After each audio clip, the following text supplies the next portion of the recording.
Okay, I'm going to show how to split a feather. What I do is I will put it in this, get some warm water, put it in a cup and set it in there for about 10 or 15 minutes, and it allows the stem to be moistened a little bit, and that way it's not so brittle. So if the more brittle it is, more likely it is to crack, and this is what the end product will look like. But what you want to do is, this is the leading edge of a wing feather on a crow, and the same holds true for other kind of birds that you use that you're going to split the feather on. This is the lead edge, this is the back edge. This is the top side, and this is the bottom side. So what you want to do is you want to split the feather, keeping the stem with the short side. And I always find it easier to do that if I flip it upside down, and I'm sort of right-handed too, so I tend to do a right-hand pull. You can do it either way though, but bottom line is you need to make sure you preserve this stem all the way out with the short side of the feather. So when you start to peel it, you make sure you have the stem on the right side, which is the short side of the feather, and you slowly start pulling it.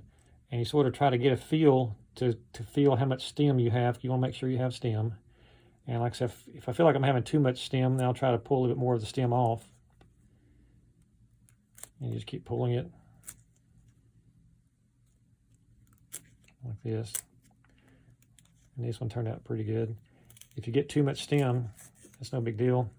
What you can do is you can actually get a pair of scissors, maybe get under a magnifying lamp, and you see this edge right here, you sort of want to get that off there too, because you want as little stem as possible, but still hold the feather, because this is, if you have too much stem, it'll make it too hard to wrap around a hook.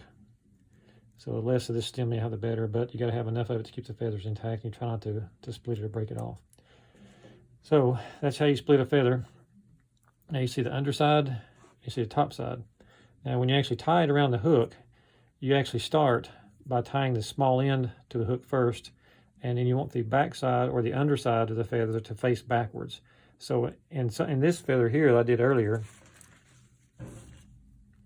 you see this is the top side and this is the underside.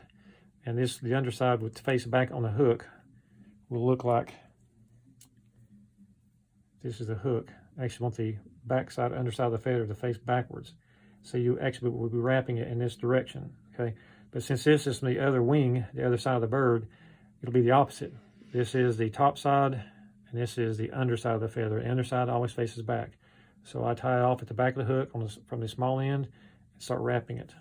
Just wrap it around the hook and palmer it forward. You can either palmer the full distance of the hook, you know, from there to there, or just around the front if you wish to use more feathers or more hooks per feather. You can usually get about anywhere from, I don't know, 4, maybe 5, sometimes hooks or flies tied out of one feather.